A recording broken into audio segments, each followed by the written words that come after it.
네, 감사드리고요. 쭉 이제 말씀하시는 동안에 채팅방에 때마침 딱 세 분이 의견과 질문을 딱 주셨어요. 그래서 그분들을 좀 초대해서 좀 말씀을 듣고 좀 질의응답을 좀 해보도록 하겠습니다. 우선 그 김태훈 선생님께서 성취평가제가 좀 확대돼, 그 이제 뭐 우리 네 분 선생님 대부분 다 이제 성취평가제 전학년으로 확대돼야 된다 이렇게 말씀하셨는데, 김태훈 선생님도 동의하시면서도 좀 우려되는 부분들이 있다 이런 말씀을 좀 해주셨거든요. 김태훈 선생님 음소거 해제하시고 이렇게 좀 질문 또 의견 주시면 좋겠습니다. 네, 그 성취평가제가 참 이게 참 고민되는 것이 성취평가제를 잘 운영하기 위해서 노력을 해야 되는데, 그리고 지금 현재 성취평가제를 잘 운영할 수 있기 위한 그 노력도 참 쉽지 않은데, 근데 잘 운영됐을 경우에도 어떻게 보면은 역효과가 또 우려가 되는 부분이 있어서 굉장히 고민되는 부분이 있습니다. 그래서 아까 발제자님들도 조금씩은 말씀해 주셨는데, 전부 다 이제 성취평가제가 완전히 적용되게 되면 사실상 그 내신은 이제 절대평가의 성격을 띠게 되기 때문에, 물론 이제 그걸로도 성적 산출이 어느 정도는 가능하겠지만, 지금 현재의 상대평가적인 그런 성적 체계보다는 훨씬 더 변별력이 사라질 거기 때문에, 약해질 거기 때문에, 결국에는 이제 학교 평가의 어떤 대입에서의 그 중요도는 현저하게 떨어지게 되지 않겠는가, 그런 것이 우려가 되는 거죠. 그러니까 학교 교육을 조금 더 살리려고, 좀 더 의미 있게 하려고 고교 학점제와 성취평가제를 하는 건데, 결과적으로는 학교 교육을 오히려 그 중요성을 떨어뜨리게 되는, 그래서 결국에는 또 입시는 정시 위주로 돌아가고 학교 교육은 정시 대비로 돌아가고 하면은, 뭐 어쨌든 또 고교 학점제는 또 왜곡될 수밖에 없고 이렇게 될 것 같아요. 그래서 저는 궁금한 게, 이렇더라도 설령 뭐 입시가 뭐 제대로 어떻게 좀 되지 않더라도 고교 학점제 또 학교 교육 뭐 그냥 잘 운영하자라는 쪽으로 갈 건지, 아니면 고교 학점제가 제대로 운영되려면 입시도 이런 쪽으로 가야 된다라고 하는, 지금 사실은 교육부에서도 뭐 뚜렷한 대안이 없이 고민하고 있을 것 같거든요, 사실은. 그런 가운데 제가 질문에도 썼지만은, 결국에는 우리가 몇 년 전에 그 성취 등급을 대입해서 반영하는 걸 유예해 왔잖아요. 그래서 지금 성적표에 성취 등급 나오고 상대평가 등급 나오지만, 입시에서는 상대평가 등급 사용하는 것처럼, 결국에는 또 이거를 특별한 대안이 없으면, 대안을 제시하지 않으면 성취평가 등급을 입시에 적용하는 건 또 하게 되지 않겠는가, 이런 우려가 돼서 여러 선생님들의 의견이 궁금했던 겁니다.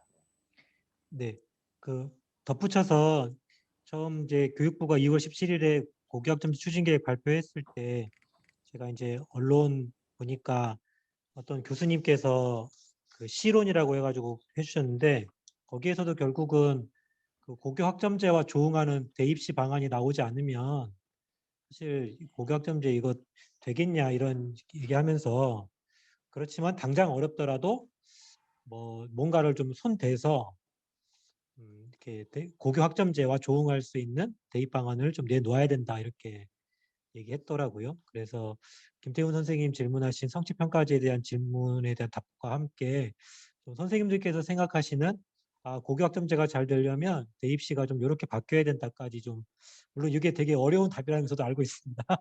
이게 딱 정리될 수 있는 답이 아니라는 걸 알고 있기 때문에 선생님들께서 생각하시는 그런 거 안들을 좀 간단히 말씀해 주시면 좋겠는데, 시간이 많지 않기 때문에 한 분당 1분 넘지 않도록 가볍게 좀 말씀해 주시면 좋겠습니다. 네, 일단 정밀화 먼저 말씀드리겠습니다. 네, 빨리 정미라 선생님. 말씀드려야 될 것 같아요. 네, 캐나다 온타리오주는요, 아까 말씀드렸지만 내신 100%로 대학에서 학생들을 선발을 합니다. 물론 우리나라랑 달라요. 왜냐하면 그렇게 모두 다 대학에 가려고 하지 않습니다. 그렇기 때문에 그렇게 내신 100% 전형이 가능하지 않을까. 그리고 과목의 위계가 잘 되어 있어서 고등학교 1학년 때부터 과목을 잘 타고 가야 3학년 때 자기가 대학하고 연계된 과목들을 들을 수가 있게 해놨어요. 근데 우리나라는 지금 아까 계속 말씀이 나왔지만 과목의 위기가 없이 그냥 백화점식으로 과목들을 나열해내가지고 아이들이 배움의 깊이를 제대로 추구해 갈 수 없도록 교육과정이 편성되어 있기 때문에 그런 부분들에 있어서는 대학 입시에 있어서 내신 평가 위주로 간다라는 것이 쉽지는 않겠다라는 측면도 있어요. 그런데 핀란드에서는 또 어떻게 또 학생들을 선발을 하냐면 그러니까 거긴 대학 입시 시험이 있죠. 있는데 거기서 중요한 건 뭐냐면 심화 과목이 있어요. 심화 과목을 몇 개 선택하느냐에 따라서 대학에 가는 뭐랄까 레벨이 달라질 수 있다라는 거예요. 그러니까 우리도 지금 심화 과목이라는 게 생기잖아요. 그러니까 심화 과목의 과목을 어떻게 운영할 것인가에 대한 고민을 좀 이걸 어떻게 대학에 반영할 것인가 그리고 심화 과목을 학교에서 어떻게 수업을 제대로 할 것인가 이런 부분들 그리고 학교에서 하기 어렵다면 듀얼 시스템 프로그램이라고 해서 미국이나 캐나다에서는 대학이랑 연계해서 이 과목을 선택해서 들으면 대학 학점도 나중에 인정이 되는 거예요. 예, 그런 어떤 시스템들을 개발해서 운영을 하는데 우리나라도 뭐 그런 식으로 해서 그런 과목을 들었을 경우에 뭔가 가산점을 준다든지 여러 가지 우리들이 뭐 대학 입시에서 고민해 볼 수 있는 부분들은 많지 않을까라는 생각이 들고요. 특히 지금 우리가 내신 5등급이라고 하지만 성취 분포 비율이 나옵니다. 근데 저는 그 성취 분포 비율이 어느 정도는 환산되어야 된다라고 생각을 해요. 그래야 학교에서의 성적 부풀리기라든지 여러 가지 문제점들을 우리가 좀 보완할 수 있지 않을까. 아마 교육부도 그런 차원에서 성취 분포 비율을 제시했을 것이다라고 생각을 하고요. 그거보다 더 중요한 건 뭐냐면요. 우리 머릿속에서 서열화를 좀 지워버리면 어떨까 싶습니다. 2030년도까지 대학이 얼마 정도 사라지실 것 같으세요? 50%의 대학이 사라집니다. 학령 인구가 그냥 급감하고 있거든요. 자, 50% 이상의 대학이 사라지는데 지금 현재 지방대학을 중심으로 엄청나게 사라지고 있거든요.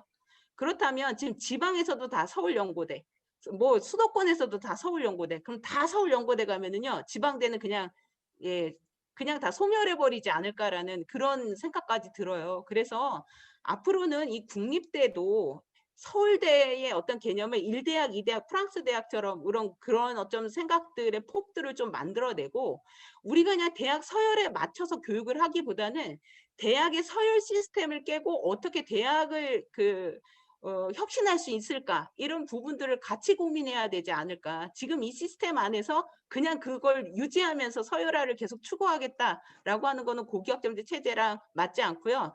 저는 이게 가능할 거라고 생각해요. 왜냐하면 우리 자사고 폐지하기로 했잖아요. 마찬가지로 대학 서열화도 깰 수 있다라고 생각합니다. 우리가 노력해야 된다라는 거죠. 이 시스템을 우리가 인정하지 않고 우리가 어떻게든 바꾸려고 하는 그런 의지를 보이고 우리가 힘을 합쳐야 될 때가 아닌가. 뭐 이런 말씀을 좀 드리고 싶습니다. 이상입니다. 네, 감사합니다. 혹시 박시영 선생님 가능하세요? 네. 네. 이미 말씀을 많이 해 주셔 가지고 네. 사실 저는 이 진로 선택 ABC로 이렇게 반영을 한다고 했을 때에도 대학에서는 이걸 어떻게 반영할지에 대해서 굉장히 연구를 상당히 많이 한 걸로 알고 있고 또 대학이 생각보다 저희처럼 무조건 변별을 한다라는 인제 저희가 짐작하기에 그런 쪽보다도 그 취지에 맞춰서 대학도 가려고 노력을 한다라는 걸 저는 좀 느꼈었거든요. 그 경희대나 인제 건국대에서 연구한 내용을 보면서. 그러면서 대학도 사실 지금 살아남아야 되기 때문에 너무 많은 제한을 두고 변별을 하고 이런 것들이 아까도 말씀드렸지만 대학 입장에서도 굉장히 부담스러운 상황이기도 하고 사실 평가원에서도 이 부분을 인지를 하고 있습니다.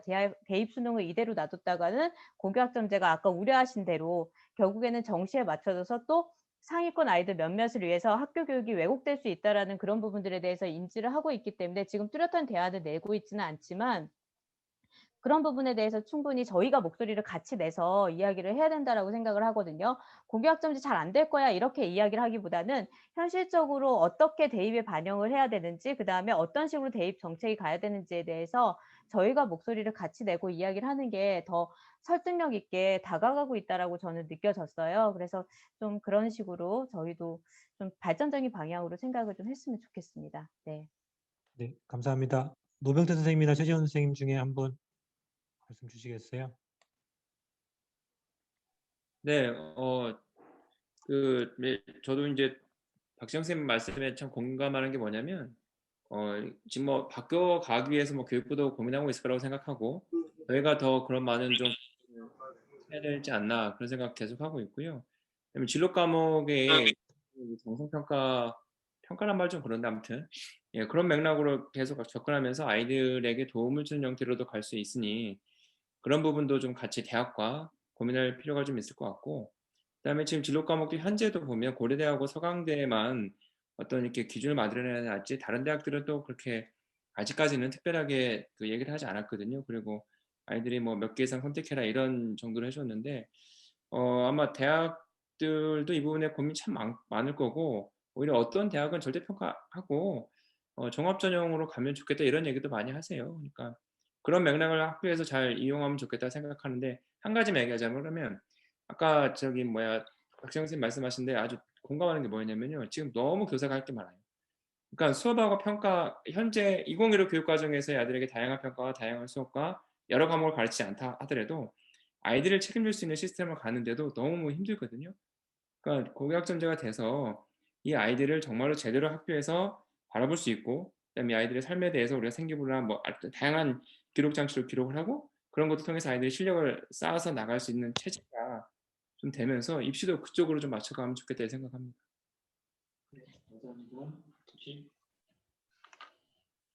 노병태 선생님 혹시 하실 말씀 있으세요? 아니 앞에서 잘 말씀하신 저는 그냥 2016년인가 그 왜 2015 개정교육과정 나왔을 때 그 거버넌스 포럼 갔더니 경북대 총장님이 그때 그 얘기를 하더라고요.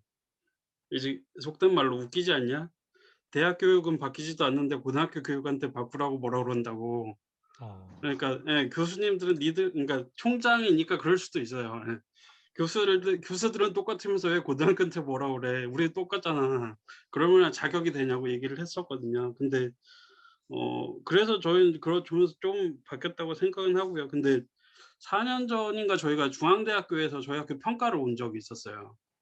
근데 대학에서도 그런 얘기를 그러니까 딜레마를 얘기를 하면서 성취 평가들도 중요한데 아까 뭐 그러니까 앞에서 박시영 선생님이나 정문화 선생님이나 최재원 선생님이나 말씀하셨지만 대학에서도 고등학교에 원하는 거는 그 학생이 어떻게 성장할 수 있도록 관리하는지 이거를 돕는지를 원하는 거지. 그래서 저희도 그렇게 이제 그때는 고교학점제보다 아이들이 무엇을 선택하고 그래서 저희도 프로젝트도 엄청 많고 그런 상황이었는데 대학에서는 그러니까 이 며칠 동안 있으면서 지켜보고 이런 부분들은 필요 없으니까 좀 정리를 하시고 그래서 보면서 대학에서도 고등학교에서 어떤 알맹이를 가져가고 어떻게 아이들을 이렇게 알차게 도울 수 있을지에 대해 관심을 가지고 있다 생각을 해요. 근데 뭐 아까 고대 서강대도 말씀하셨지만 성실평가제 A, B, C, D,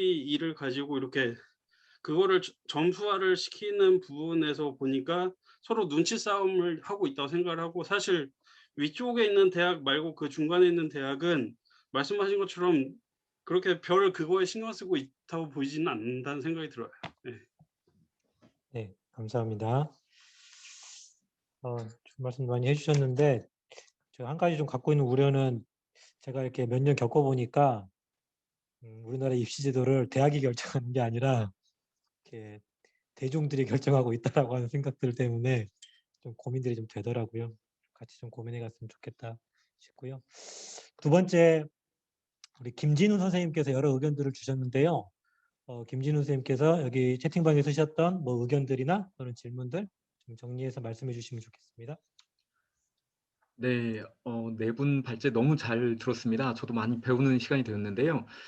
정미라 선생님께 조금 여쭙고 싶은데요. 지금 이제 교강사 확보 방안이 조금 더 디테일하게 필요하다. 이거는 뭐 이제 다른 선생님들도 공통적으로 지적해 주시는 부분인 것 같아요. 근데 현실적으로 강사비가 굉장히 낮습니다. 그러다 보니 그 강사비를 현실적으로 좀 인상하는 방안, 지금 대학에서는 평균 6만 6천 원 정도의 수준인데 지금 고등학교는 이제 2만 5천 원 수준이다 보니 이거를 한 4만 원까지는 좀 인상할 수 있는 기재부로 설득할 수 있는 그런 이제 디테일 이런 거를 어떻게 마련할까가 좀 이제 필요할 것 같고요. 혹시 이 점에 대해서는 어떻게 생각하시는지 좀 궁금하고, 또 교사의 부전공 자격 연수를 확대하는 거에 대해서 교사 내부에서 조금 비판적이신 분들도 있고 또 굉장히 또 적극적이신 분들도 있는 것 같아요. 그래서 부전공 자격 연수를 확대한다면 어떤 인센티브와 뭐 조치가 좀 필요할지 이런 디테일을 좀 잘 살린다면 현재의 상황에서 강사진들을 좀 더 많이 이제 확보할 수 있지 않을까 이런 생각이 들고요. 그리고 융합 선택 과목이 이제 구체화되기에는 시간적으로 좀 굉장히 좀 어렵다라는 지적을 해주셨는데, 저는 이제 어떻게 보면 고교 학점제를 통해서 학생들이 이제 과목을 다양하게 선택할 수 있는 걸 넘어서 과목을 개설할 수 있는 권한까지 갈 수 있으면 참 좋겠다라는 생각이 듭니다. 대안학교이지만 이제 별무리 학교에서 그런 사례가 있더라고요. 학생들이 개설한 다양한 과목, 어떻게 보면 좀 동아리 수준처럼 보이기도 하는데요. 뭐 제과제빵, 뭐 요리하는 이런 과목까지도 이제 개설이 되죠. 하지만 교사와 함께 성취 기준, 평가 방식을 잘 잡고 간다면 이것도 하나의 길이 될 수 있지 않을까 이런 생각이 들고, 우리 박시영 선생님께서 얘기해 주신 너무 국영수사과 과목에 그렇게 한정된 개념으로 우리 아이들의 시간을 학교에서 보내게 하는 것이 좀 한계가 있다. 경기도에서 한 꿈의 대학이라든지 이런 과정처럼 뭔가 융통성이 크게 가는 그런 과목으로 융합 선택 과목을 아예 그런 트랙으로 좀 해볼 수 있는 길은 없을까 이런 생각이 좀 들었고요. 물론 지금 이제 나와 있는 그 교과 개념 정의와는 좀 이제 많이 충돌되는 면이 있을 것 같긴 합니다. 가장 인상적인 점이 이제 기준 실수를 16 플러스 마이너스 1로 융통성 있게 가자라는 방법은 굉장히 혁신적인 것 같습니다. 현재 기준 실수 192시간이 너무 이제 과도하다라는 입장이 좋은 교사 토론회에서는 계속 내부적으로 그렇게 나오고 있는데요. 이거를 15시간, 그래서 총 180시간 정도로 하는 것이 필요하다라는 것을 좀 많이 이제 주장하고 있는데, 다만 이제 플러스 마이너스로 했을 경우 농산어촌 학교에서는 이제 17시간 필요해서 가는데, 그 상대적인 그 비교를 조금 이제 보완할 수 있는 인센티브 이런 것도 좀 필요하지 않을까 이런 생각이 듭니다. 그리고 우리 최재훈 선생님 같은 경우 개인적으로 좀 궁금해서 그런데 기본 수학, 기본 영어를 아이들이 어떻게 그 선택하게 되었는지 어떻게 보면 좀 쉽지는 않을 것 같은데 학교의 노하우 잠깐 좀 이렇게 소개해 주시면 고맙겠습니다. 감사합니다. 네, 선생님 질문이 대박 많습니다. 네. 짧은 시간 말씀드려야 돼서 제가 뭐 어렵긴 하지만 일단 노력을 해보겠습니다. 일단 교강사 제도에 있어서는 이제 자격이랑 예산 문제가 가장 핵심적인 것 같습니다. 자격은 아마 이제 교육부에서 부전공이나 복수전공 이런 과목들도 꼭 발령 교과가 아니더라도 지도할 수 있는 어떤 권한들을 법령을 개정을 해서 지원해 줄 것이다라고 제가 이야기를 들은 적이 있고요. 예산 부분에 있어서는 이게 교육부 마음대로 되는 것 같지는 않더라고요. 아까 말씀하신 대로 이제 기재부에서 뭔가 작동을 해주셔야 가능한 부분인데요. 근데 이 부분은 정말 우리가 적극적으로 좀 농산어촌에 있어서는 지금 강사를 못 구해서 지금 난리예요. 그래서 그 과목을 개설했다가 폐강해야 되는, 그래서 학생들의 어떤 배움을 존중해주지 못한 현상들이 나타나고 있거든요. 그래서 저는 이게 지금 그러니까 교강사의 어떤 수당을 높여주는 것뿐만 아니라 교통비라든지 아니면 소외지역 가산지원금이라든지 뭐 이런 부분들에 있어서 좀 농산어촌이 더 이상 소멸되지 않도록, 왜냐하면 학교가 사라지면 그 지역은 사라져요. 젊은이들이 다 빠져나가게 되니까요. 그렇기 때문에 이 지역의 보존이라는 그런 측면에 있어서도 보다 적극적인 어떤 방안들을 모색해야 된다라는 그런 부분에 매우 동의합니다. 그리고 저는 그 정부, 교육부의 정책이 획일적이어서는 안 된다. 하나의 방안을 줘서는 안 된다라고 생각을 해요. 왜냐하면 우리가 지금 학교자치, 교육자치 이야기하는데요. 늘 하나의 방향만 줘요. 그리고 무슨 교육자치와 무슨 학교 자치를 할 수 있겠어요. 융통성을 주고, 중요한 건 뭐냐면 학교에서 교사가 결정하면 안 돼요. 그 부분을 우리가 좀 지키자. 학교 자치라고 하는 거는요, 교사가 결정하는 게 학교 자치가 아닙니다.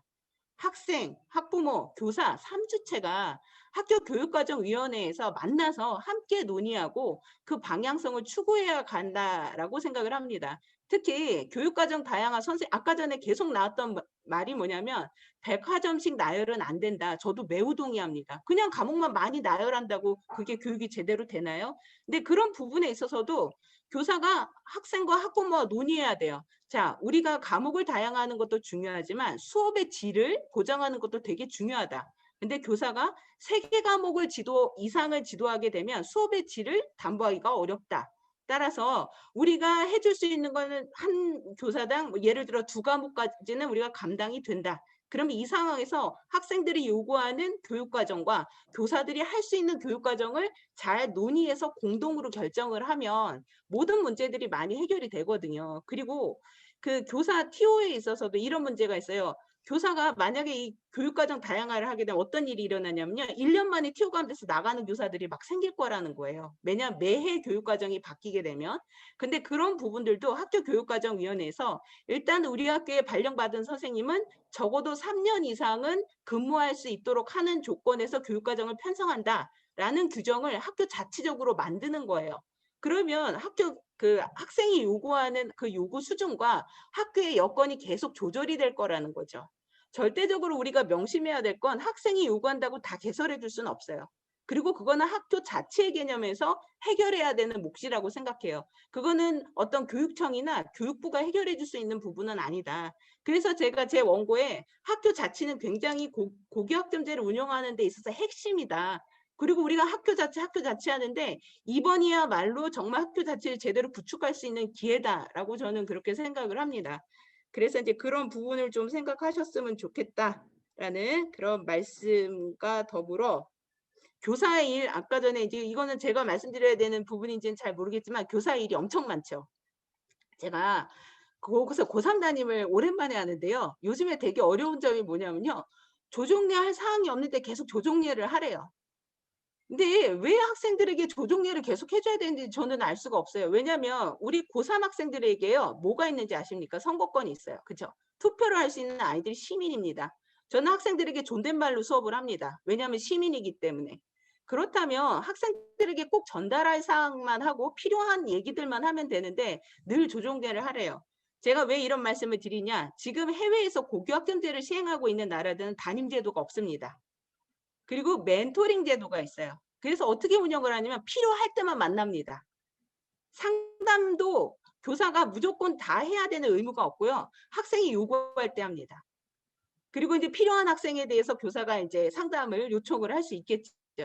그래서 우리가 어떻게 보면 아직도 이전에 뭔가 학교에서 모든 걸 해주던 그런 체제를 생각을 하고 있는 거죠. 이건 민주적이지 않다라고 생각을 해요. 모두가 필요한 정도로 조절을 해서 우리도 할 수 있는 만큼 해주고 학생들도 교사가 할 수 있는 만큼을 요구할 수 있는 그런 체제에서 고교학점제가 가야 되지 않을까. 이제는 이전 체제처럼 학급 체제가 아니라는 거죠. 교과 체제라는 거죠. 그래서 그런 부분에 있어서는 우리가 교사의 일도 좀 조정해 갈 수 있지 않을까. 뭐 이런 생각이 듭니다. 질문이 하도 많으셔가지고 다 기억을 못하지만 여기까지 네. 마치도록 하겠습니다. 최재훈 선생님 나머지 질문 있지 않습니까? 기본 수학과 네, 질문. 저희 선생님들 고생할 수밖에 없는 게 이게 뭐냐면 아이들도 교육과정 모르고 부모님들도 교육과정 모르셔가지고 작년에 엄청 만났어요. 네, 엄청 만나서 엄청 얘기하고 저희 뭐 백인 토론도 하고 뭐 아무튼 뭐 별거 다 했어요. 아까 이제 정미라 선생님 말씀하신 것처럼 일종의 학교 자치라고 봐야 되나? 예, 계속 만났고요. 그러면서 이제 어떤 게 너에게 어떤 과목이 필요하겠니? 그러니까 아이들 진로 상담도 많이 하고 성적 상담도 하고 예, 그거였죠. 그걸 하다 보니 굉장히 많은 아이들이 생각보다 수학과 영어에서 힘들어 하더라. 그래서 2학년 1학기에만 기본 수학하고 기본 영어를 설강하는 걸로 했습니다. 그렇게 하고 이제 일종의 정성 평가를 노리는 거죠. 대학을 우리가 무시할 수 없으니 영어 1, 영어 2가 학기별로 있으니까 이런 과목들이 영어 1, 영어 2에서 수업에 소외되지 않도록 우리가 돕자. 이런 맥락 애들에게도 설명했고, 그 다음에 이제 너가 이런 과목을 통해서 이런 정도의 성취를 이뤘다는 것이 너에게 드러나도록 우리가 같이 한번 해보자. 이런 얘기들 했어요. 그랬더니 정말 많은 아이들이 기본 영어하고 기본 수학을 선택을 해서 참 좀 마음이 아프기도 했고 예, 근데 그렇습니다. 뭐 어차피 우리 지금 그러지 않아요? 지금 고등학교가 3등급까지 뭐 넓게 잡아 4등급이라고 한다 그러면 그냥 거 딱 이렇게 선이 그어져 있잖아요. 예, 이 상황을 어떻게 우리가 극복하냐, 이게 참 고민이고, 예, 아무튼 뭐 그런 맥락이었습니다. 네. 네. 학생을 저 충분히 깊이 만난 거. 네, 정미란 네, 선생님. 네, 송구한데 아까 전에 그 융합 선택 과목 한 말씀만 네, 좀 드려도 네, 될까요? 네, 네, 네, 저는 아까 그 별무리 학교의 예는 매우 좋은 예라고 생각하고요. 지금 연구학교 일부에서는요, 학생들이 과목을 만들어 달라고 요청을 합니다. 그런 일들이 일어나고 있어요. 매우 바람직하다라고 생각을 합니다. 왜냐하면 본인이 배우고 싶은 과목을 요구할 수 있다라는 거. 학생들이 좀 더 교육 과정에 있어서 본인의 어떤 주도권, 자기 주도 어떤 주도적인 어떤 측면들을 인식하고 있다라는 거 굉장히 중요한 말씀인데요. 그러면 이런 과목들을 융합 과목이라고 하기가 어렵지 않을까라는 생각이 드는 거예요. 이런 과목들은 프로젝트형 과목으로 우리가 운영을 해야 되지 않을까. 그리고 이제 아까 박시영 융합은. 선생님께서는 창체라는 말씀을 하셨어요. 창체로 좀 운영을 해서 가야 된다. 매우 훌륭한 생각입니다. 그런데 선생님들 우리가 인정해야 될 게 있어요. 창체는 모두의 일입니다. 그래서 아무의 일도 아닙니다. 그게 바로 우리 지금 대한민국 고등학교의 창체 면목이 아닐까라는 생각이 듭니다. 왜냐면 고등학교는 굉장히 과목 위주로 돌아가요. 그래서 자기 과목이어야 하지만 그 과목에 대해서 책임을 갖고 하지, 창체다라고 했을 때 그거에 대해서 얼마나 책임감을 가지고 할 수 있을지는 저는 그거는 정말 생각해 봐야 되는 문제다. 그렇지만 그 방향이 맞아요. 맞지만 우리가 생각해야 될 건 뭐냐면요. 방향은 맞지만 단계적으로 접근해야 된다. 왜냐하면 지금 그걸 인정해 주지 않는 체제에서 그걸 도입을 했을 경우에 그건 정말 흐지부지 되고 말 것이다라는 거예요. 그래서 일단은 교과 내에서 교과벽이 존재한다라는 거 어느 정도 인정하고 가야 돼요. 어느 날 갑자기 바꿀 수는 없기 때문에. 따라서 융합 과목이다라는 표현보다는 그런 경우에는 프로젝트형 어떤 과목, 어떤 다른 이름으로 만들어야 되고, 융합이라는 것은 학문적으로 우리가 좀 고민을 해서 그런 부분들은 정말로 통섭의 원리로 하나의 과목으로 탄생할 수 있는 융합 과목이 되어야 된다라는 생각이 들거든요. 지금 영재고등학교에 융합 과목들이 있어요. 어떻게 운영될 것 같으세요? 그 학교에서도요. 아까 제가 보여드렸죠. 그 A 과목, B 과목 이렇게 소백이. 들어가서 플러스 아, 개념으로 운영이 돼요. 영재 학교에서도. 그래서 이제 그런 걸 보면서 우리가 융합이라는 단어를 너무나 쉽게 쓰고 있지는 않은가. 융합이라는 과목이 나오려고 한다라는 건 지금 단계가 아니다라는 생각이 드는 거예요. 그리고 1년도 안 남은 시점에 이 융합을 한다고 정말 안 될 거다. 지금 예를 들면요. 통합사회 생각해 보세요. 통합사회 한 과목 선생님이 다 지도한다라는 거에 굉장히 많은 불만들이 있으시거든요. 그것도 지금 보면 일사랑 지리랑 합쳐져 있잖아요. 그래서 그냥 A, B로 분리가 돼버리는 상황이지 융합되어 있다라고 보기 되게 힘들거든요. 그런데 이제 융합 과목이 나온다라니까 저는 깜짝 놀란 거죠. 이게 가능할까? 네, 이상입니다. 네. 네, 고맙습니다. 우리 윤정아 선생님, 네, 잠시 화면에 출연하셔서 박시영 선생님께 질문해 주시면 좋겠습니다. 제 목소리 들리시나요? 네, 잘 들립니다. 네, 책임교육 부분에 한정해서 좀 질문을 조금 여러 개 드리고 싶은데요. 네, 마침 제가 지금 고교학점제 선도학교 운영하고 있는데, 이번 주 금요일까지 운영계획 내라고 했는데, 저희가 2년차 기지정교거든요. 거기 보니까 교육청에서 온 지침 보니까 맞춤형 책임지도 강화 부분은 반드시 써넣으라고 되어 있었는데, 마침 또 교육부에서 이거 관련된 이제 고교학점제 연구학교 안내서 보니까 갈매고등학교 사례도 나와 있고 해서 궁금해서 조금 디테일한 부분일 수도 있는데 좀 궁금해가지고 여쭤보려고 합니다. 저도 책임교육이 고교학점제의 핵심이다라는 부분은 100% 동의하는데요. 다만 방법에서 이게 선생님들의 어떤 품이 굉장히 많이 갈 거라 생각이 들어요. 일단은 고교학점제의 기본적인 개념이 이제 이수, 미이수제가 아직은 도입되지 않은 상황에서, 그러니까 F 같은 거죠. 그러니까 그런 게 도입되지 않은 상황에서 어쨌든 자체적으로 뭐 교과 협의회를 통해서 미이수 기준을 여기 보니까 한 40% 정도? 최소 학업 성취 수준을 40% 정도로 잡고 있더라고요. 교육부 매뉴얼을 보니까. 그래서 뭐 그 정도 잡는다고 치고 이제 진단을 하고 이제 이 학생들을 이제 예방하고 보충 학습을 하고 미리 그 이수를 할 수 있도록 이제 해야 된다고 하는데 일단 이론상으로는 그렇게 되어 있는데 실제로 이것들이 교실에서 어떻게 일어나는지가 궁금하는데 예를 들어서 뭐 진단 평가를 해가지고 이 학생이 이제 어떤 이수가 되지 못할 거다라고 판단이 되면 그거에 대해서 어떤 보충 학습을 해가지고 뭐 남겨서 방과후에서 그 해당 과목에 대한 학습 내용을 다시 이제 보충을 하는 방식을 취하는 건지 아니면 궁금하고요.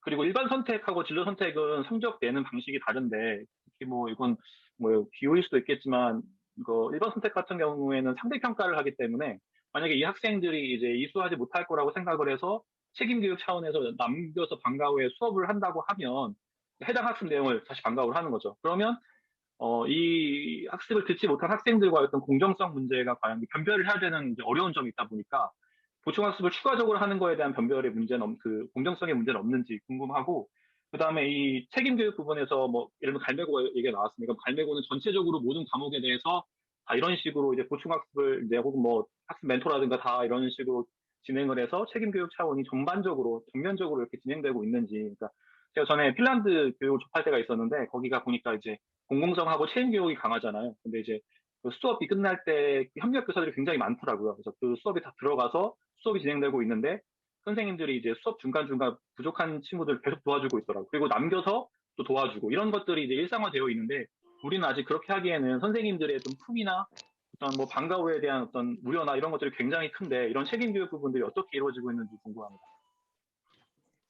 네. 되게 질문 내용이 많으셨는데 우선 저희가 기준을 정할 때에는 사실 학기 말 점수 100점 만점을 했을 때 40%라는 게 40점이거든요. 그 미만의 아이들을 대상으로 했었고 그 아이들 중에서도 실제로는 희망하는 지금은 미이수 이수 제도가 없기 때문에 희망하는 학생들만 받아서 할 수밖에 없습니다. 그러면 현실적으로 희망하는 애들이 거의 없습니다. 저희 학교 같은 경우. 어떻게든 학교를 뛰쳐나가고 싶어 하는 아이들이기 때문에 희망하는 아이들이 없었고 그다음에 그거 외에도 이제 저희가 받은 게 각 교과 선생님들이 이 아이는 미이수가 예상되는 아이들이기 때문에 아이들에 대한 관찰 일지를 쓰셔서 그다음에 책임교육 연구부가 이걸 담당을 했었거든요. 연구부에서 이 부분에 대해서 심사를 할 수 있도록 이렇게 교과 선생님들의 의견을 주로 받았어요. 미이수를 예방해야 되기 때문에.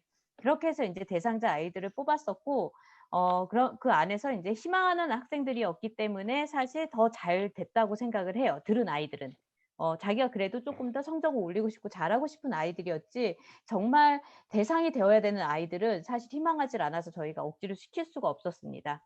그 부분이 지금 미이수 이수 제도가 없는 상태에서 진행을 해야 되기 때문에 맹점이었고 그걸 보완하기 위해서 저희가 학교에서는 뭘 했었냐면 모든 과목에서 최고 학업 성취 수준을 진술문을 만들었어요, 사실. 그러니까 문해창작 인문 이런 과목들까지도 이거 교과에서 연구를 해서 만들고 이 아이들을 수업 시간에 어떻게 하면 이끌어낼지에 대해서 고민을 해서 그 지도 방안까지도 저희가 계획서를 만들어서 한번 같이 지도를 해보자 했는데 아까 말씀하신 대로 협력교사도 없고 교사가 오롯이 이 아이들까지 같이 케어를 하면서 이게 나가는 게 특히 온라인까지 같이 진행이 됐잖아요. 그러면서 되게 어려워지면서 사실 그런 진술문을 만들고 그런 고민을 했다는 거에 대해서 의미를 두는 것 정도 이상, 그 이상으로 나아가지는 못했던 것 같아요. 사실 근데 저는 아까 말씀하신 대로 방과후에 남긴 것보다는 이렇게 수업 안에서 뭔가 이 아이들을 케어해가면서 갈 수 있는 방향을 잡는 게 더 중요하다라는 생각을 하고요. 그다음에 이제 그 대상자가 된 아이들, 제 이제 경험에 따라서 국어 대상자가 된 아이들을 데리고 했던 수업을 생각을 해보면 저는 이 아이들을 데리고 사실 뭐 그림책 읽기 수업 뭐 이런 걸 하고 싶었고 독해력을 높일 수 있는 독서 수업 하고 싶었는데 아이들이 원하는 건 성적을 잘 받는 거였어요.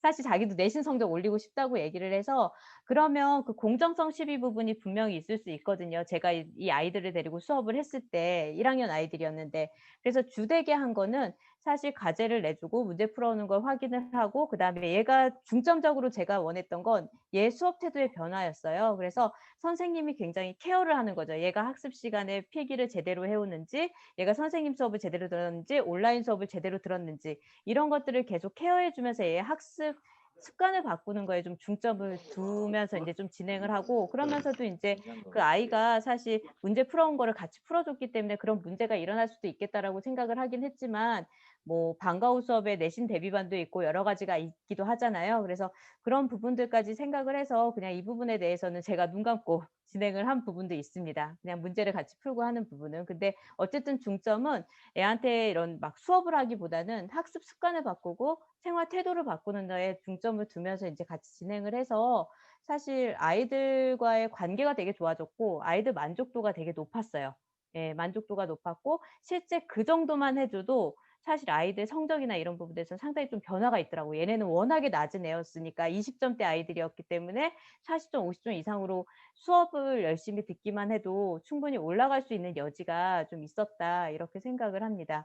근데 어쨌거나 지금 미수, 이수 제도는 좀 더 많은 보완이 필요한 건 사실이에요. 현실적으로 운영하기에 굉장히 좀 교사가 많은 이제 희생을 해야지 가능한 부분들이 있고 실제로 참여하려고 하는 아이들이 많지는 않습니다. 그래서 저희는 어떻게 결국에 바뀌었냐면 모든 교과를 대상으로 했다가 책임 교육이 거의 1학년 쪽으로 넘어갔거든요. 왜냐하면 실제 운영을 해보니 2, 3학년에서는 크게 의미가 없었어요. 2, 3학년 쪽에서는 오히려 크게 의미가 없고 참여하려고 하는 아이들도 없었는데 오히려 1학년에서 공통 과목을 하면서 이때 좀 성적을 올리고 싶고 고등학교 이제 올라온 아이들이 조금 더 잘하고 싶은 의욕이 있어서 그러면 1학년을 중점으로 해서 얘네가 2, 3학년 선택 과목을 들었을 때 충분히 이수할 수 있도록 그렇게 지원을 해주는 게 맞겠다 하면서 저희 쪽에서는 운영을 해보고 1학년 쪽에 집중하기로 이렇게 바꿨습니다. 네.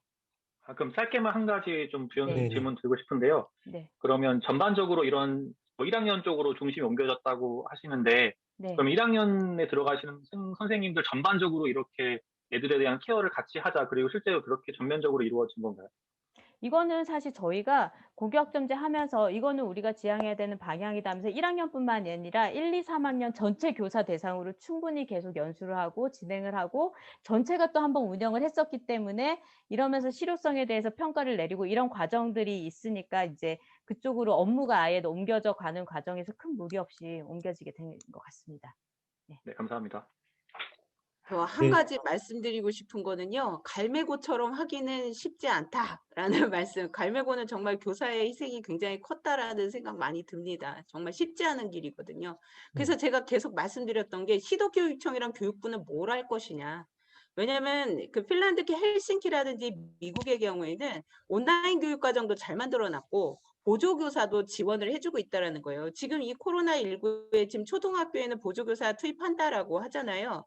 그러면 이 고교학점제가 투입이 될 경우에는 우리도 보조교사가 필요하다라는 거예요. 책임교육에 있어서 이걸 무조건 교사들한테만 떠넘길 수는 없는 일이다. 물론 교사가 성적이나 이런 부분들은 다 관리해줘야 되고 우리의 몫이기 때문에 하지만 그 교육을 받을 수 있는 어떤 기회들은 국가나 아니면 그 교육부나 시도교육청에서 같이 뭐 다양한 뭐 보조교사 프로그램이라든지 아니면 뭐 온라인 프로그램이라든지 아니면 지역사회 마을교사를 활용한 프로그램이라든지 다양한 프로그램들을 만들어 놓고 학생들이 선택할 수 있게끔 교사가 안내하고 그것을 성적 관리를 해주는 것이 교사의 몫이어야 되지 그 교육까지 다 하라고 물론 교사가 할 수도 있지만 그걸 다 교사한테 떠미는 거는 정말 네 아니다. 왜냐하면 한 가지 더 생각할 거 해외는요 교사들한테 뭐가 없는지 아세요? 행정 업무가 없습니다.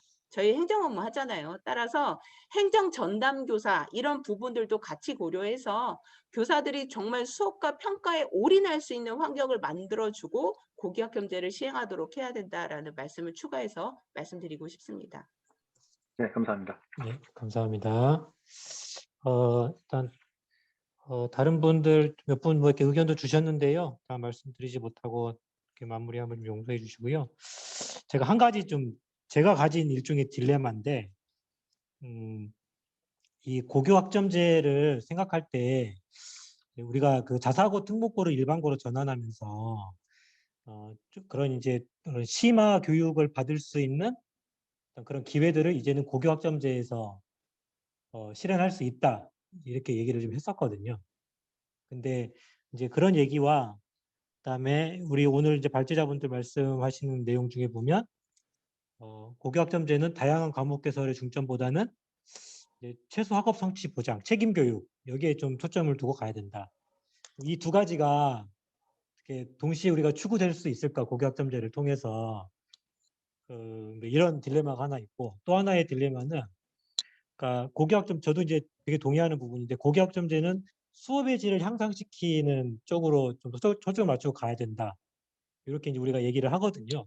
그런데 그러다 보면 근데 교육부는 계속 고교학점제에 대해서 어떤 홍보를 하고 있냐면 학생의 진로와 흥미에 따른 선택 이게 가능한 고교학점제를 계속 홍보하고 있단 말이죠. 그러니까 이 두 가지가 또 역시 또 충돌할 수 있는 지점이 저는 있다라고 보거든요. 그래서 이게 정말 충돌하는 건가? 이렇게 같이 좀 한 개의 학교에서 동시에 좀 실현할 수 있는 건가? 그렇지 않게 되면 이게 마치 어떤 학교의 특성에 따라 달라지게 되면 역시 이건 또 뭐랄까요? 일종의 어떤 학교에 대한 또 선택들이 달라질 수 있는 거잖아요. 아, 이 학교는 하이 클래스 학교, 이 학교는 그냥 일반 학교 이렇게 될 수도 있는 거잖아요. 그러니까 뭔가 이런 딜레마들을 우리가 고교학점제에서 또 어떻게 해결해 갈 수 있을까? 예, 요 질문으로 제가 토론회 마무리하고 싶거든요. 네, 혹시 어떤 분이 좀 답을 좀 주실 수 있을까요? 네, 제가 자꾸 말씀드려서 송구하기도 한데요. 그러니까 제가 자꾸 말씀드리는 이유는 제가 해외 사례를 좀 연구를 좀 했거든요. 그러니까 고교학점제란 무엇인가 1편을 쓸 때 제가 해외 사례 파트를 제가 집필을 했어요. 이제 그러다 보면서 아까 전에 말씀드렸던 그 대학하고 연계한 듀얼 크레딧 시스템이라는 걸 좀 생각해요. 이중학점 제도라는 건데요. 모든 고등학교가 심화 과목을 다 개설해서 제대로 운영할 수 있을까? 저는 그게 의문이거든요. 왜냐하면 지금까지 제대로 운영한 학교가 없잖아요. 다 수능 특강을 했잖아요. 그렇죠? 그러면 이런 부분에 있어서는 우리가 할 수 있는 방법들이 여러 가지가 있어요. 이걸 학교에서 끌어안기보다는 대학에 가서 배울 수 있도록 우리가 이제 경기 꿈의 대학이라는 것이 있었어요. 근데 그거는 이제 방과 후 프로그램으로 운영을 했는데 이거를 정규 교과목 시간으로 끌고 오는 거죠. 이제 그렇게 되면은 심화 과목에 대한 그 학교의 부담들을 조금 덜어낼 수 있겠죠. 그리고 학생들은 대학에 가서 그 과목을 들을 수도 있겠죠. 그리고 또 한 가지 생각해 볼 건 뭐냐면요. 우리가 지금 자사고랑 예를 들어서 특수 목적고를 만약에 지금 일반고로 전환한다라고 했을 때요. 그 기존에 갖고 있던 시스템을 다 없애버린다라는 건 저는 그건 아니라고 생각하거든요. 그러면 기존에 있던 자사고나 특목고가 가지고 있던 그런 부분들을 어떻게 네트워크를 짜서 그 일반고와 연계시키느냐 이런 노력들이 필요해요. 왜냐하면 자사고를 그냥 일반고로 하겠다 그래서 그동안 갖추었던 어떤 좋은 교육 프로그램들을 그냥 사장시키는 게 아니라 그것들을 어떻게 네트워크를 통해서 많이 확산시키고 일반고에서 하지 못하는 것들을 어떻게 이제 같이 공유할 수 있게 하느냐 뭐 이런 부분들에 대한 고민들이 필요하다라고 생각을 하거든요. 그래서 이거는 정말 뭐가 필요하냐 지역사회 교육과정 네트워크를 잘 짠다라고 했을 경우에는 이런 부분들이 해결이 될 거다. 그래서 학교 내에서도 그 심화와 어떤 책임 교육의 이런 모든 문제들은 학생의 선택과 또 이런 어떤 협력 체계 내에서 해결이 될 것이다라고 생각을 합니다. 네, 저는 이제 그만 말하겠습니다. 네, 고맙습니다. 혹시 다른 선생님 말씀 주실 수 있을까요? 네, 최지원 선생님. 예, 이제 저는 정밀 학생 말씀 중에 자사고 특목고의 어떤 그 인프라나 어떤 기존에 가지고 있는 거를 어느 정도 활용해야 된다는 거는 예, 동의를 해요. 그리고 저희가 이제 학점제가 되면서 어떻게 과목 형태를 구성할지 모르겠지만 2015 가지고만 얘기를 하자 그러면 2015 가지고 그게 어느 정도 되거든요.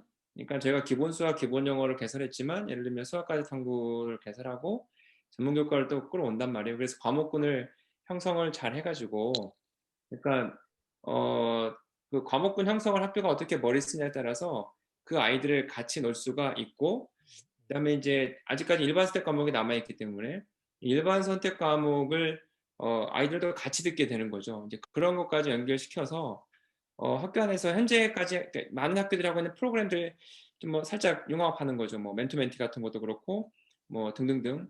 그러니까 좋은 아이디어는 계속 있는 것 같아요. 그래서 이거를 뭐 양립한다, 뭐 내지는 가능하냐라기보다는 학교가 아이들에게 이제 저는 정말 중요한 게 뭐냐면 어떤 철학을 가지고 어떻게 갈 거냐. 그러니까 아이들을 우리가 구분할 거냐, 아니면 너의 삶을 도울 거냐, 학교가 너의 삶에 어떤 역할을 해줄 거냐. 그러니까 제 고교학점제 처음에 질문이 철학이 뭐예요? 라고 했던 게 그냥 미래를 준비하는 인재라고만 해버리면 그럼 그 아닌 애들은 어떻게 해요? 지금도 3등급까지 애들하고 나머지 애들하고 학교가 확 구분이 되는데 등등등 그 아이들에 대한 자존감이나 어떤 삶에 대한 어떤 의욕이나 뭐 쉽게 말하면 자기 주도성까지도 우리가 같이 고민할 수 있는 그런 쪽으로 학교가 좀 더 움직이도록 정책이 좀 더 세밀하게 좀 만들어주기도 하고 하면 좋을 것 같아요. 어찌됐건 뭐 저는 그런 생각합니다. 현재 나와 있는 2015 가지고 그다음에 현재 나와 있는 수행평가 확대 정책 가지고 그다음에 성취평가제 정책을 가지고 그다음에 지금 말이 많긴 하지만 정시와 교과와 학종이 트라이앵글에 걸려서 아주 정말 고통스럽긴 하지만 학교가 그거를 계속 학부모와 아이들과 만나면서 이 구성해가는 과정에서 아예 길이 없는 건 아니구나. 예, 그런 생각이 좀 들더라고요. 그런 쪽으로 갈 수 있는 방법들을 좀 찾으면 좋겠다 생각합니다. 마지막, 이거는 제가 원고에는 없었는데 오래전부터 고민했던 건데요. 이번에 교육부 발표에서 보면 중학교 3학년, 그러니까 2차 고사 끝나고 2학기 2차 고사 끝나고 아이들 진로를 선택할 수 있는 기간을 주겠다. 저는 근데 자유학년제랑 이거 연결시키면 안 될까 그 생각 매번 해봅니다. 그러니까 중학교 과정을 뭐 고등학교 종속시키자 이런 거 아니에요. 아이들의 어떤 삶에 있어서 중학교, 고등학교 교육 과정이 어떻게 연결되게 할 건데를 고민해가지고 현재 나와 있는 정책도 이렇게 잘 손대면 될 것 같거든요. 중학교 자유학년제 몇 가지 그 키포인트들 있잖아요. 키워드들 있잖아요. 그런 거 연결시키는 좀 작업도 같이 좀 통합해져 버리면 예, 고등학교 과정이 조금 더 지금보다 나을지 않을까 뭐 그런 생각도 좀 해봅니다. 고맙습니다. 네, 감사합니다. 혹시 박시영 선생님과 노병태 선생님 뭐 마무리라 정도로 해서 한 말씀 주시죠. 네. 네. 제가 좀 말씀을 드리겠습니다. 사실 저는 단위 학교에서 이제 교과목 개설이나 이런 부분들에 대한 이야기들이 많이 나오는데 저는 단위 학교에 그 학교만의 특색이 있고 그 학교만의 구성원만의 특징이 있다고 생각이 돼요. 그래서 단위 학교에서 원하는 과목을 쉽게 개설할 수 있도록 그런 부분이 좀 더 열려 있어야 되는데 지금 같은 경우에는 교육과정, 평가, 교과서 개발까지 상당히 어려움이 많아서 좀 그런 장벽이 높았는데 그런 부분들에 대해서 좀 더 장벽이 낮아졌으면 하고요. 지금 이미 개설되어 있는 고시의 과목들이라든지 여러 가지 과목들이 프로젝트 형서부터 해서 굉장히 많이 있습니다. 이것들만 활용을 하더라도 아이들이 충분히 수업에서 의미를 찾을 수 있는 과목명, 그런 과목들이 개설될 수 있다고 생각이 돼요. 그리고 그 과목을 아무리 저희가 고급 물리학을 운영을 한다고 해도 그 과목이 어떻게 운영되는지는 교과 세특에 다 사실 드러나는 부분들이 좀 있거든요. 그래서 정말 수업이 내실화 있게 가는 게 더 중요하고 그런 것들이 이제 어떻게 할지에 대해서 교사들이 같이 연구하는 그런 문화가 형성이 되는 게 필요하다라고 생각이 들고 저는 사실 꿈의 대학, 꿈의 학교 이런 이제 외부에서 운영하고 있는 교육 과정이 학교 교과목 안으로 들어와서 이수가 되는 부분에 대해서는 좀 걱정을 하는 부분들이 좀 있습니다. 왜냐하면은 다시 그거를 과목으로 인정을 하고 그다음에 그 교강사가 수업한 거를 인정을 하느냐 마느냐 하는 부분이 교원 자격하고도 연결이 되기 때문에 조금 조심스럽게 접근이 돼야 돼서 아까 사실 창체 부분으로 차라리 이수를 시켜서 그런 다양한 경험은 흡수를 하는 게 창체 이수 단위로 흡수하는 게 더 낫지 않겠느냐 이렇게 말씀을 드렸던 건데 이제 이런 거 저런 걸 다 떠나서 사실 제가 올해 고3으로 이제 담임으로 이제 오게 된 건 정말 아이들이 어떻게 생활하는지가 사실 되게 궁금했어요. 저희 학교는 3년을 운영을 했고 정말 말도 많았고 새로운 시도, 다양한 시도를 했는데 아이들이 진짜 만족을 하고 있나? 이 부분에 대한 고민을 했습니다. 사실 저희 학교는 종례도 하지 않고 아이들이 집에 가는 시간도 달라요. 공강 시간도 있기 때문에 일찍 끝나면 일찍 집에 가고 그런 이제 완전히 학급 시스템은 거의 깨져 있고 담임 선생님이 상담 중심으로 하고 있는 아까 말씀하신 그런 학교 시스템에 대해서 아이들이 공동체 문화에 익숙한데 이게 만족도가 높을까? 이렇게 생각을 했는데 실제 한 명 한 명 상담을 해보니 아이들은 저희들보다 교사들보다 더 빠르게 변화를 하고 있더라고요. 저희 학교처럼 학력이 낮은 아이들도 본인들에게 선택권이 주어지는 거에 대한 만족도가 높고 오히려 학급 공동체 문화가 폭력적이었다고 얘기를 하는 아이들도 있습니다. 그 안에서 하루 종일 그 아이들과 함께 있는 것들이 나한테 힘든 경험이었다라고 이야기하는 아이들도 있고 이제 아이들은 빨리 적응을 해서 교과에 따라서 교과목에서 친한 친구를 사귀고 이동을 해서 수업을 듣고 이런 것들에 대해서 만족도가 상당히 제가 높다는 걸 보고 오히려 교사 만족도보다 학생들 만족도가 훨씬 높더라고요. 그래서 어떻게 잘 운영을 하고 이거를 어떻게 더 꽃 피우느냐는 저희들의 몫이 아닌가 이렇게 생각이 들었습니다. 네, 저는 이만 마치겠습니다. 네, 고맙습니다. 이병태 선생님.